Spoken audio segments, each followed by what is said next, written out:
All right, welcome everyone. I'm delighted that you joined us for today's webinar, our Trailblazer Tuesday with Jannet Walker-Ford. And I'd like to say a special shout out to Miss Amy Stearns, our US DOT grant manager and one of the women I admire most in this industry. We're so happy you could join us today. I'm Dr. Karen Philbrick, and I'm the Executive Director of the Mineta Transportation Institute at San Jose State University.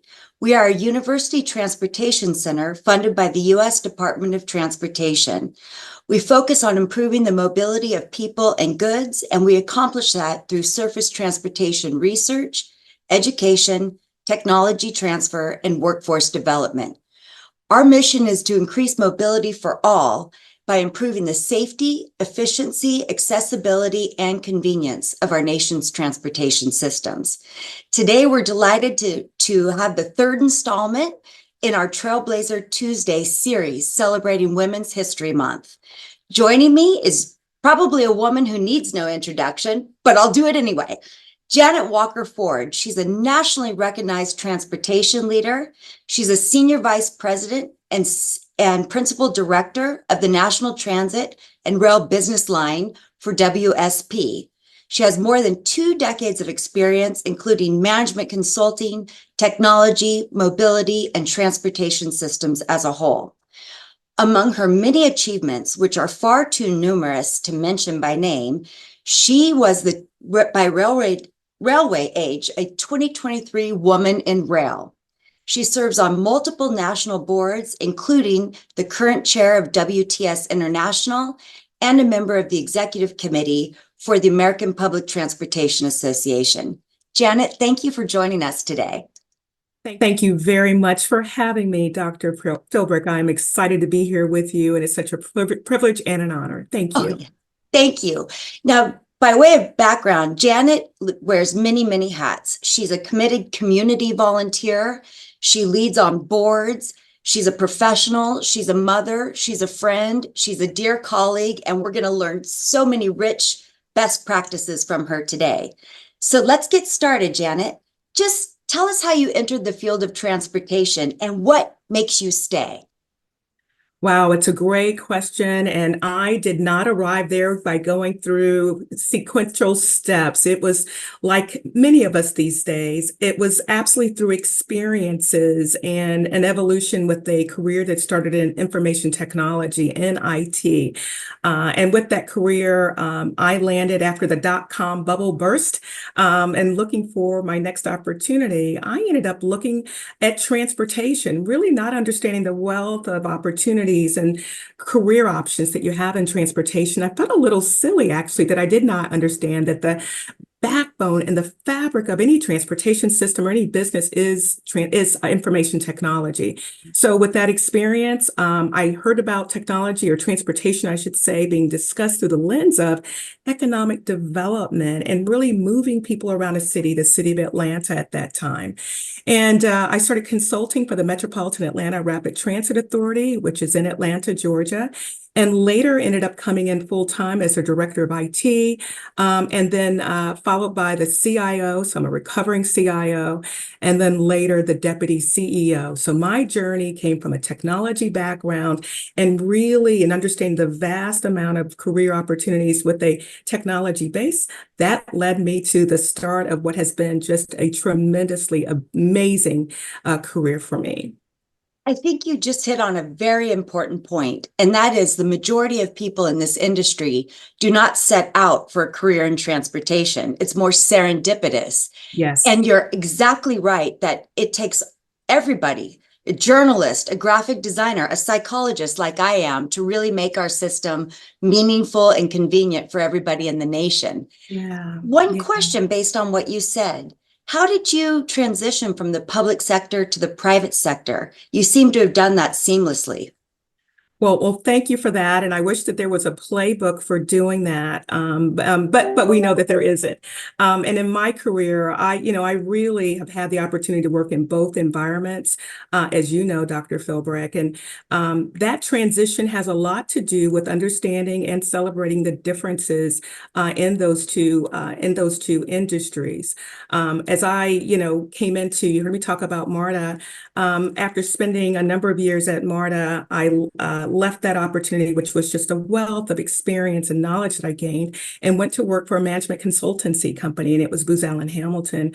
And I'll tell you that that experience that I gained while in the public sector has been immensely invaluable to me in the way that I approach business, the way that I think about business challenges and consultancy with clients. That transition happened, as a result of those experiences. But I will tell you that coming from the private sector to the public sector, having worked in private sector my entire career from an IT industry perspective, it really took an understanding of the differences of how public sector and really quasi-governmental agencies work. And there are a lot more procedures, policies, regulations, board approvals, for example, as it relates to decisions and investments. And so understanding those type of decision-making authorities, if you will, was really important. But also the fact that you were customer-facing in a way that maybe you're not on an IT side. So understanding those nuances. And the exciting thing, Dr. Philbrick, is the opportunity to make an impact, a difference in the lives of citizens, constituents, riders, college students, elderly, those that are needing transportation to make a difference in the quality of their life, getting to healthcare opportunities. So with that, I was inspired by learning and understanding how decisions that we make in business at the agency impact lives. And so that has stuck with me, though, by the way, as I transitioned to the private sector. And I think that lens and those experiences really fuel me today. I would also say this on the private sector side, then working with our public sector clients and colleagues, you have an understanding of the challenges and difficulties they often face on that side and what goes into decision making, so that we call it client understanding on the private sector side. That client understanding and that lens is really important as you are then working back for public sector. I think the ability to go between both public and private sector is tremendously invaluable. And I think it starts with listening, and it starts with taking advantage of your experiences on all sides. Listening and communicating is such a key to success. And that almost is exactly what Veronica Vanterpool, our acting FTA administrator, stressed as well. Very, very important. Jannet, you are a trailblazer. You're a champion for women. I mean, through all of your board service and being a professional. So what do you believe is necessary within our industry to further promote gender equity and inclusion? Oh, it's a wonderful question. I think that in order to promote gender equity and inclusion, it starts with having women in the room and at the table. You have to absolutely be able to be part of that decision making, in everyday life. So I think that, you start there, being at the table and ensuring that our voices are being heard, that we are having a seat at the table. That's the beginning. The other thing, and we talk about this a lot, but we don't always live it. And that is the basics of ensuring that interview panels are representative of the communities that you serve. And it's not a new concept, but I'm astonished that sometimes that still doesn't happen. So we need to make sure that interview panel consists of representation of cross gender and ethnic backgrounds, as well as age diversity. Oh, So yes. that's the start. And then the other thing is we've got to go meet our candidates and future employees where they are. We cannot continue to go to the same places, colleges and universities that we've always gone to, and expect to get different results. So we have to expand the colleges and universities that we may be recruiting from, expand the locations that we may be looking for women and diverse candidates to fill roles, which may mean you take an extra step sometimes, but that's okay. We can't just go with the fastest thing in front of us or candidate in front of us. us to make a decision. Let's take the time to invest in our decision making. So, so making sure we've got a diverse panel, going outside of the norms of where we normally recruit is really important. And then, obviously, once we make that decision, ensuring that that candidate feels that they belong. They're able to contribute. Their voice is heard. They are valued. Take advantage of those allies in the room that will also make sure that the women's voices are, that we're speaking up. If that woman makes a comment, we all know too often we have a perspective and an opinion, and it may not be heard in certain settings. So those allies, whether they be men or other women, have to ensure that, hey, I think just a moment, I think Karen was making a comment. Let's be sure to make sure they're heard and they are welcome and encouraged to contribute. You're socially modeling the behavior you wish to be emulated by doing that, giving people a voice. And for the listeners, Jannet taught me something incredible, which is if you're in a boardroom and maybe somebody is monopolizing or maybe not giving space for the women, you stand up. Do you remember this? And you trail your hand on the back of the chair. Can you talk about that for a minute? Yeah, I love that example. I mean, there are all kinds of techniques where we can ensure that inclusivity exists without being confrontational as it may be described or difficult. So so there's some scenarios that we've gone through. But if that occurs or that voice is drowned out constantly, I love the idea of standing very politely as that woman leader that's really wanting to emphasize her perspective or opinion. And this example is being able to walk behind, we called him Johnny in our example, being able to walk behind Johnny's chair. And that we all know that person, right? We've all been in meetings with that person, but just doing a slight swipe behind Johnny's chair as you were walking through the room. And then to look at Johnny and make your point and make eye contact in a way that, you're heard and seen. This is not being combative. This is with a smile and expressing your opinion or perspective by making that eye contact and the seriousness of your need to have your voice, your perspective shared. So I love we called it the chair swipe. That's actionable intelligence that people can use. So thank you so much for that. But you sparked another question. And by the way, if anybody listening in has questions, please drop that into chat or the Q&A feature, and we will get to those in a bit. You have seamlessly exhibited emotional intelligence in every position that you've held. How do you balance the emotional intelligence piece with being assertive and not tipping the scales for people to see you as aggressive or some of the more negative characteristics that are assigned to women? Emotional intelligence is such a valuable skill set for all of us. And it comes with experience, situational experience, learned behaviors.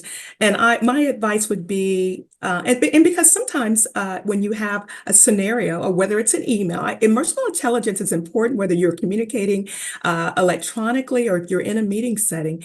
And sometimes you just really need to ensure that you have assessed the scenario. Have you listened well for the comment, the questions, and the reactions? And if you find that there's a need to clarify or to come down firmly, I find that being able to express yourself while smiling, using your hands even, but being very clear about your position, backing it up with facts, statistics, information is the best way to combat, some of that behavior, that aggressive behavior. So being able to do it in a way that you don't allow yourself to, and I'll use the word because I don't think that being emotional is really negative, but what you want to do is stay steady and you want to stay on point for don't allow yourself to get off message in terms of what your perspective is. And I think if you can get irritated or offended by others, it becomes a distraction. So I always say, don't get yourself distracted about where you were trying to go, what you're trying to share, everyone in the room, except perhaps the rude person, is absolutely zeroing in and wanting to hear your perspective. Count to 10 if you need to.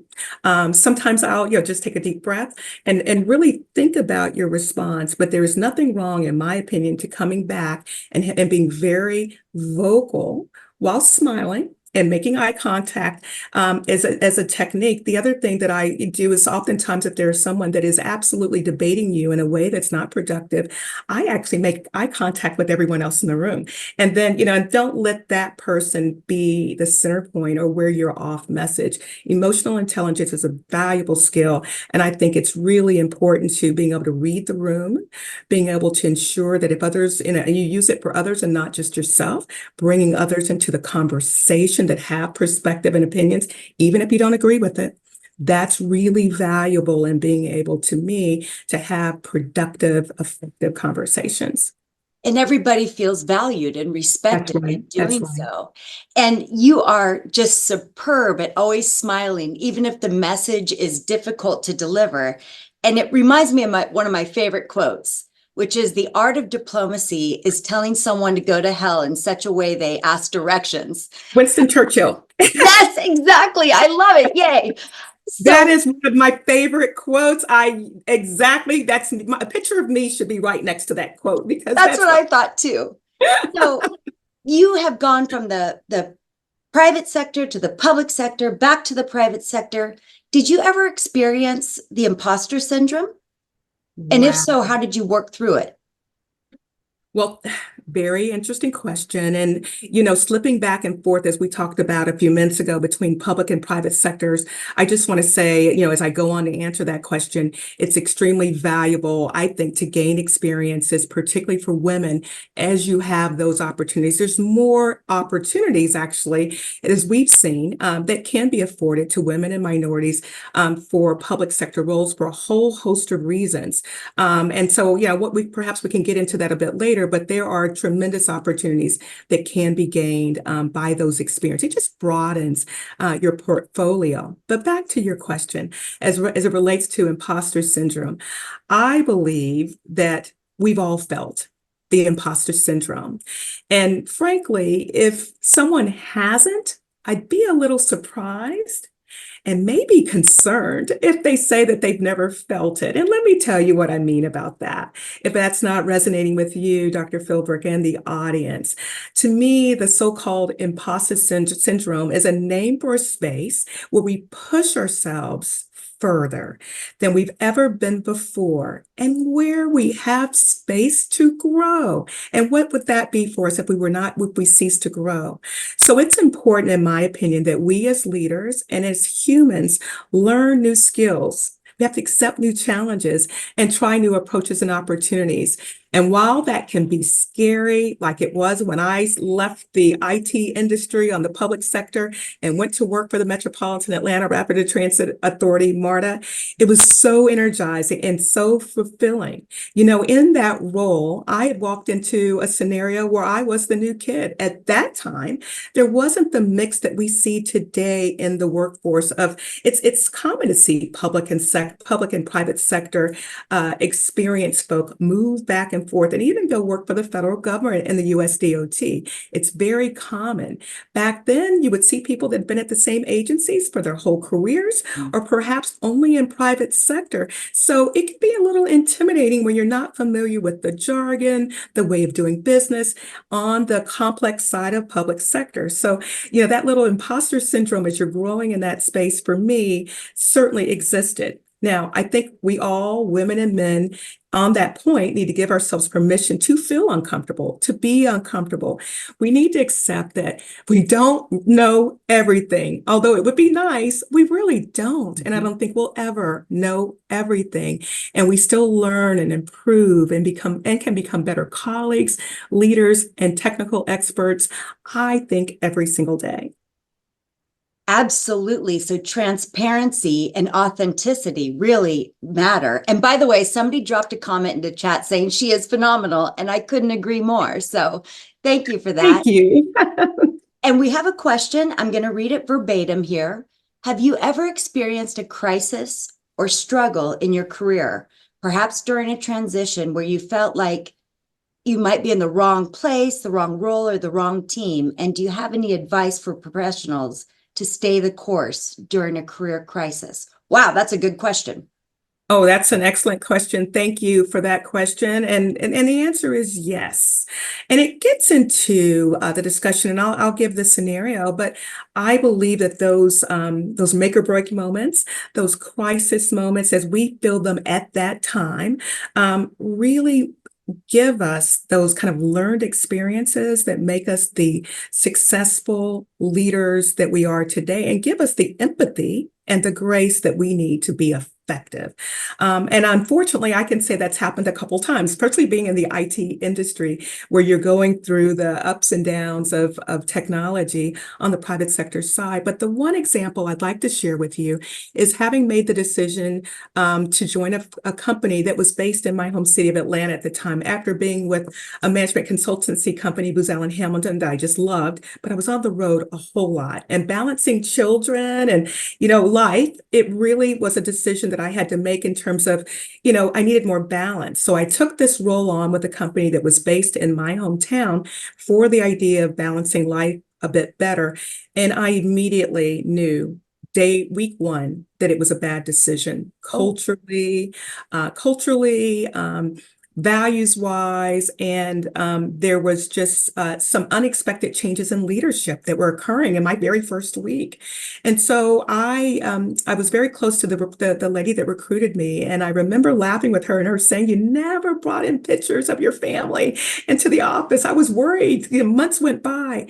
I just had this nagging feeling, and I think it's the first time in my career that I felt that way, that this might not be the best choice. And so what I did at that point, though, is I tried to stick it out as we do, and I gave it my all. I gave it a go.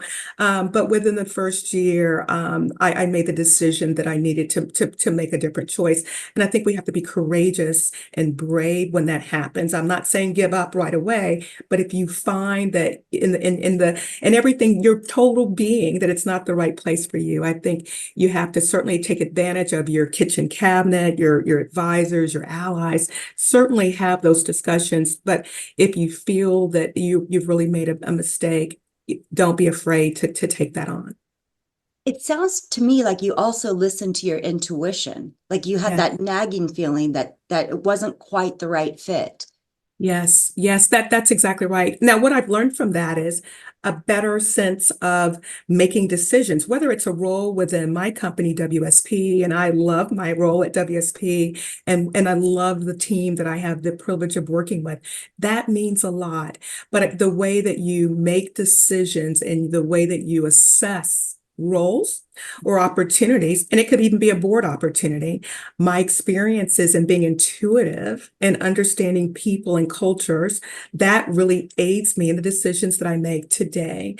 So absolutely, that emotional intelligence, being intuitive, those are the soft skills that go along with our technical skills, that they're essential to success.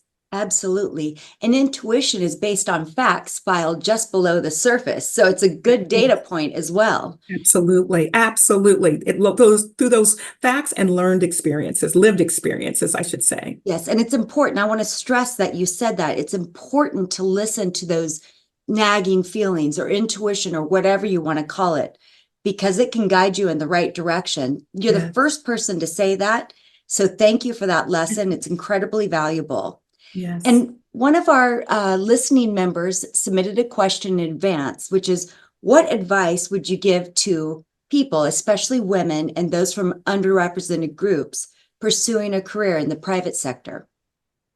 Well, thank you for that question. I think I touched on it just a little bit a few minutes ago, but I would say, certainly think about moving back and forth, as I mentioned before. You don't necessarily have to start in public sector or private sector, but I think the question is advice about pursuing a career in the private sector, correct? Correct. So I'm assuming that that this is from someone coming from a public sector perspective. Do know that we need smart, talented professionals on both sides, as I've mentioned before, and across all sectors and experiences, so that we can solve problems. I'm a better private sector consultant because I've worked in the public side of an agency, and I use that perspective all the time, as I mentioned before. I would say, certainly as you're going into it, understand the differences in public sector and because there are some unique differences. One of them has to do with the fact that public means public. And so oftentimes there's a level of scrutiny on public sector roles that you don't see on the private sector. And so just understanding in decision making and judgment that, you really have to ensure. We used to say when I was on the public sector side, don't ever do anything that you don't want to see on the front page of the AJC. And that was the paper in Atlanta. And so that means you have a bar and a standard as a public. It's not that we don't on private sector, but there's a standard that you need to be aware of on the public sector side. The other thing I would suggest is going in is listening and not going in with you know it all, or we've done it this way in another environment. You really want to understand and seek an understanding of the way that business is done when you arrive in the public sector. That's really important. It's, they're very different in terms of the KPIs and metrics and that sort of thing. But I would say that it is a phenomenal opportunity to have the type of exposure. And that goes back to my comment about making decisions and impact that really do benefit the community, the riding public, or in transportation as a whole, not limiting it to transit. It is just I feel like it's like going back to school and having another chance at gaining a perspective that will make you a better leader. So I wish we had more time. I'd love to really get into, maybe it's not necessarily the pros and cons, but advice on how to get in. Maybe I'll end with saying this, that maybe is the most helpful thing I can say. We know relationships are important regardless of whether we're on the public sector or private sector side. I found that gaining and establishing relationships when I came in from the private sector, where perhaps people thought, oh, she doesn't know anything about our business, right? Didn't know anything about transit. But I did know a lot about business and business transformation and technology. And that was really key. But I found that developing relationships with other departments, whether it was operations, whether it was finance, but those leaders and their challenges in their respective departments was really key. And knowing from the perspective of the seat that I was sitting in, that I was there to help them be successful. So gaining trust, building relationships, and establishing consensus across the business was actually one of the secret sauce items that I think I brought to the agency at the time that allowed us to achieve what we needed to do in terms of business transformation from a technology perspective. That is fantastic. And people have so many questions. So Denise Blake, we love Denise. She is the president of Compto NorCal. She would like to know what self-care practices you engage in to take care of yourself, to make sure you don't burn out, to make sure you can arrive as your whole person every time. Oh, what a great question. And I don't know if I'm always winning the battle with that. We always say, can we have it all? Is there work-life balance? I think we can have it all, but not at the same time. And so we have to tell ourselves that. And I give myself grace. I talk to myself every day about not, because, we will wear ourselves out. You're absolutely right. So then you have to think about prioritizing your time and not saying yes to everything, but being very specific. And we don't slice ourselves in half and say, this is my family life and this is my career life, particularly in the days of Zoom and Teams and the virtual perspective. You have to turn it off. And so I would say being self-care involves doing things that make you happy, taking time for yourself and not feeling guilty about it. That goes back to grace, spending time and check out, put your devices down. I have to tell myself, I'm going to stop at a certain time. Even if you're checking back in after leaving the office at 5 or 6, know when to put it down. It's important for your mental health and Dr. Philbrick, psychological well-being. You are not being the strong leader, colleague that you need to be if you're not sharp and getting the rest that you need and finding time to laugh and have fun. And if you set an example, if you have teams, if you're a people leader, just know they're watching as well. And they'll worry about you if they don't see you getting rest, but they'll also feel that they have to do the same thing because they're following your lead. That is so true. And that is such a good point. And Jannet, we need 3 hours with you because it's 12:29 and we have to call this to a close. I know everybody's cheering behind the scenes and clapping for your contributions. Thank you for sharing your time and talent. It's been a real privilege to feature you in our Trailblazer Tuesday seminars. So thank you for that. And please join us next week on Tuesday at 12 noon Pacific. to learn from National Transportation Safety Board Chair Jennifer Homendy. All right, a recording will be sent to you later today. Thanks, Janet. Thank you. Bye now. Bye.